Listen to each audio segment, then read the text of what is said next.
ఈ కార్యక్రమంలో శ్రీనివాస్ సార్ ముఖ్య అతిథులుగా పాల్గొంటున్నారు. అలాగే వారి సిబ్బంది కూడా ఈ కార్యక్రమంలో పాల్గొంటున్నారు. మన రామారావు గారు, అభిలాష్ సార్ గారు, మరియు ఆర్టీసీ డిఎం మేడం గారు, మా సుధాకర్ రావు గారు మరియు రామారావు గారు, వారు మొదలగున వారు ఈ కార్యక్రమంలో పాల్గొంటున్నారు. ఇది జాతీయ రోడ్డు భద్రత వారోత్సవాల సందర్భంగా మాసోత్సవాలు. అందరూ కూడా ట్రాఫిక్ పై అవగాహన కల్పించడం కొరకు ఈ కార్యక్రమాన్ని ఏర్పాటు చేయడం జరిగింది. మరి కార్యక్రమంలో మిత్రుడు మన ప్రవీణ్ గలంలో ఒక పాట విందాం, తర్వాత అతిథులు మాట్లాడతారు.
అందరికీ ఈరోజు రోడ్డు భద్రత మాసోత్సవం సందర్భంగా మన కళాజాత చేసిన ఈ కార్యక్రమానికి హాజరైన అందరికీ కూడా నా యొక్క నమస్కారాలు తెలియజేస్తున్నాను.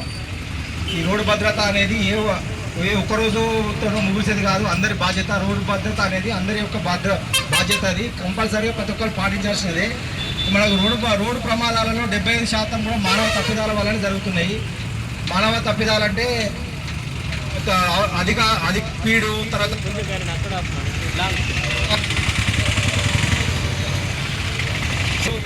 నిర్లక్ష్యము, వీటి వల్ల ప్రమాదాలు జరుగుతున్నాయి. కాబట్టి అందరూ జాగ్రత్తగా ఉండాలి. 25% ఇంకా 25% రోడ్ ప్రాబ్లం వల్ల, వాతావరణ ప్రాబ్లం వల్ల, బండి ప్రాబ్లం 20% అవి ఉంటే 75% మానవ తప్పిదాలు ఉంటాయి. కాబట్టి మేజర్ రోల్ మానవ తప్పిదాలే. కాబట్టి అందరూ కూడా వాహనాలు నడిపేటప్పుడు సెల్ ఫోన్లో మాట్లాడుతూ నడపడం కానీ, సెల్ ఫోన్ మాట్లాడితే ఏమవుతుంది అంటే డిస్ట్రాక్షన్ అవుతుంది, విజువల్ డిస్ట్రాక్షన్ అవుతుంది, తర్వాత సౌండ్ డిస్ట్రాక్షన్ అవుతుంది. అంటే మన మైండ్ దానికి కనెక్ట్ అయిపోతుంది. కాబట్టి మనం రియాక్ట్ కాలేము. రియాక్ట్ కాకపోయేసరికి ఆబ్జెక్ట్ అనేది మనం ఇట్ చేసేస్తాం. మనకు తెలియకుండా జరిగిపోతుంది. మన మైండ్ అనేది దాన్ని కాన్సన్ట్రేట్ చేయదు. అదొకటి డ్రంక్ అంటే తాగి ఉన్నప్పుడు, మత్తుతున్నప్పుడు మెదడు పని చేయదు. కాబట్టి దానివల్ల కూడా ప్రమాదం జరిగే ఆస్కారం ఉంటుంది. ఓవర్ స్పీడ్ అంటే కంపల్సరిగా బండి అనేది ఆ నిర్దేశించిన స్పీడ్ కన్నా ఎక్కువ పోతే ఏమైందంటే అది మన మాట అయినది. అది కెనెటిక్ ఎనర్జీకి లోనై ఉంటుంది కాబట్టి ఎంతను అంటే మనకు న్యూటన్లా ఉంది కదా, గమనంలో ఉన్న వస్తువు గమనంలో ఉండడానికి, నిశ్చల స్థితిలో ఉన్న వస్తువు నిశ్చల స్థితిలో ఉండడానికి ప్రయత్నం చేస్తాయి కాబట్టి అది గమనంలో ఉన్న వస్తువు గమనానికి ఉండడానికి ప్రయత్నం చేస్తాయి. అంటే ఆగది, సడన్ కొట్టడానికి ఎంత కొట్టినా ఆగది, అది సడన్ స్పీడ్ సడన్ డిస్టెన్స్ పోయి ఆగుతాయి కాబట్టి దానివల్ల ఆబ్జెక్ట్ హిట్ అయ్యేదానికి ఆస్కారం ఉంటుంది. ఇప్పుడు మన మిత్రులు కూడా పాడిన పాట ఏంటంటే మనిషి యొక్క జీవితమే అన్నిటికన్నా ఇంపార్టెంట్, ఏది కూడా మనకు ఇంపార్టెంట్ కాదు. మనం బతికుంటేనే అన్నిటిని అనుభవిస్తాము, అన్నిటిని మనము ఎంజాయ్ చేయగలుగుతాం. కాబట్టి మనిషి అనేటోడు, మనిషి జీవితం, మనిషి ప్రాణం అనేది చాలా ఇంపార్టెంట్. కాబట్టి అందరూ కూడా ప్రాణం మీద శ్రద్ధతో ఉండండి. మనం మామూలుగా ఒక సెల్ ఫోన్ కొనుక్కుంటే దానికి కవర్లు బీవర్లు అన్నీ కొనుక్కుంటాం, కానీ అదే మనము బండి కొనుక్కుంటే బండికి హెల్మెట్ కొనుక్కోండి. హెల్మెట్ కొనుక్కుంటే ఎన్నో శాతం హెల్మెట్ ఉంటే ఎన్నో శాతం మందికి మనం యాక్సిడెంట్ అయినా బతకడానికి ఆస్కారం ఉంటుంది. కాలుగా చేరిన మనం రికవర్ అవుతాం, కానీ మెదడుకైనా అయితే మాత్రం రికవర్ కావు. కాబట్టి మెదడు చాలా సెన్సిటివ్ పార్ట్ కాబట్టి దాన్ని చాలా జాగ్రత్తగా ఉంచుకోవాలి. టూ వీలర్ నడిపేటప్పుడు కంపల్సరీగా ముంగట వెనుక కూర్చునే ఇద్దరు కూడా హెల్మెట్ డెఫినెట్గా పెట్టుకోవాలి. అది మన సేఫ్టీకే, ఏదో వెంటికలు ఖరాబ్ అయితే అది కానీ కాదు. మనం బతికుంటేనే ఇంటికలు అవన్నీ నడిచి మనం ఉంటేనే కదా ఫస్ట్ మనం ఇంపార్టెంట్. కాబట్టి మనిషి ప్రాణం కన్నా ఏది ఇంపార్టెంట్ కాబట్టి ప్రాణం మీద చేయండి. మనం ఒక్కరమైనా రోడ్డు మీదకి వచ్చినాం, మనం ఒక్కరమైనా అయిపోయి మనం అచేతనంగా పడిపోయి మనమేమో పనికిరానులం అయిపోయినాం అనుకో, మన ఫ్యామిలీ మొత్తం రోడ్డు మీదకి వచ్చేస్తుంది. అంటే ఎవడు సంపాదించి పెట్టడం రోడ్డు పోతే ఆ ఫ్యామిలీ అన్ని రోడ్డు మీదకి వచ్చేస్తే ఒక్కసారి మన ఆశలు, మన ఆశయాలు, మన అన్ని మొత్తం అడగంటిపోతాయి, మొత్తం చీకటి అయిపోతాయి జీవితాలు. కాబట్టి అప్రమత్తంగా ఉండండి. మీ కొరకే ప్రభుత్వం కూడా మీ గురించి ఆలోచించే నెల రోజులు పెట్టింది, ఇంతకుముందు వారం రోజులు పెట్టేది, ఇప్పుడు నెల రోజులు పెట్టింది. నెల రోజులు మీకు మొత్తం అవగాహన కలిగిస్తూ ఉంటాం. ఈ అవగాహనని మీది జీవితకాలం మొత్తం కొనసాగిస్తూ ముందుకు పోయి అందరూ కూడా సురక్షితంగా ఉండాలని కోరుకుంటూ ఈ అవకాశం ఇచ్చిన నాకు ధన్యవాదాలు తెలియజేస్తున్నాను. మన జగిత్యాల ఆర్టీసీ డిఎం మేడం గారు మాట్లాడుతున్నారు.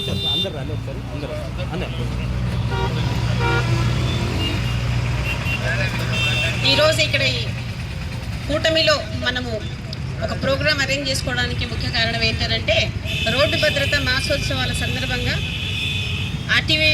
ఆర్టీసీ ప్లస్ ఆర్టీఏ డిపార్ట్మెంట్ వాళ్ళందరూ కలిసి చేస్తున్న ఈ ప్రోగ్రాంకి ముఖ్యంగా ఈరోజు ఈ ప్రోగ్రాం ఆపరేట్ చేస్తున్న డిపిఆర్ఓ గారికి, డిటిఓ గారు కళాజాత బృందంతో డిపిఆర్ఓ గారు అరేంజ్ చేసిన ఈ ప్రోగ్రాంకి విచ్చేసిన మన డిటిఓ గారికిను ఎంవిఎస్కి నా యొక్క అభినందనలు, ప్లస్ కళా బృందం వాళ్ళకి ప్రత్యేక అభినందనలండి. ఎందుకంటే మీరు మీ పాటలతోని ఈ యొక్క జనాలని జాగృతి చేసి వాళ్ళు ఏదైతే తప్పులు చేస్తున్నారో అది చేయకుండా,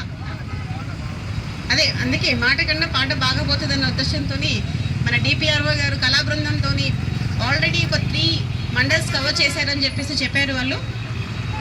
వాళ్ళ యొక్క మొబైల్ వ్యాన్లో తిరుగుతూ ఈ యొక్క ప్రచారం చేయడం అనేది చాలా మంచి సూచకం. ఎందుకంటే అందరికీ తెలుస్తుందన్న విషయంతో వాళ్ళు ఈ ప్రోగ్రాం అరేంజ్ చేయడము, ఈ మాసోత్సవాల సందర్భంగా ప్రతి విలేజ్కి, ప్రతి ఇంటికి ఈ యొక్క ఇన్ఫర్మేషన్ వెళ్ళాలి అని చెప్పేసి కోరుకుంటున్నాను. వెళ్ళడం అనేది కాదు, దాన్ని పాటించేలాగా చూడడం కూడా మన బాధ్యత. దీన్ని మెయిన్గా కంట్రోల్ చేసేది డిటిఓ ఆఫీస్ వాళ్ళు. ఎందుకంటే హెల్మెట్ ధరిస్తేనే వెహికల్కి మేము పర్మిషన్ ఇస్తామన్న విషయం రావాలి. కాబట్టి వెహికల్కి పర్మిషన్ ఇస్తున్నప్పుడు హెల్మెట్ కూడా కంపల్సరీ శాంక్షన్ చేయాలి వాళ్ళు. అలా చేస్తేనే, అలా ఉంటేనే ఇస్తామని చెప్పేసి వాళ్ళకి చెప్తే వాళ్ళు కొంచెం డిటిఓ ఆఫీస్ వాళ్ళు చెప్పింది జాగ్రత్తగా వింటారు. ఎందుకంటే ఎక్కడ పట్టేసుకుంటారో, ఎక్కడ వెహికల్ సీజ్ చేస్తారో అని చెప్పేసి వాళ్ళకి భయం ఎక్కువ ఉంటుంది. ఈ విషయంలో వాళ్ళు ముఖ్య పాత్ర వహిస్తారు. కాబట్టి వాళ్ళకి నేను కోరేది ఏంటంటే కొంచెం చెప్తున్నప్పుడు అంటే at the time of giving licence itself వాళ్ళు కొంచెం ఈ విషయాన్ని వాళ్ళకి చెప్పి లైసెన్స్ ఇవ్వడం కానీ, ప్లస్ వాళ్ళని ఎక్కడ కనిపించినా వాళ్ళని కంట్రోల్ చేయాల్సిన బాధ్యత పోలీస్ డిపార్ట్మెంట్ వాళ్ళకి ఎంత ఉందో as well as DTO office వాళ్ళకి కూడా అంతే ఉంటుందని చెప్పేసి కోరుకుంటూ ఈ సందర్భంగా నన్ను కూడా ప్రత్యేకంగా పిలిచినందుకు చాలా ధన్యవాదాలండి.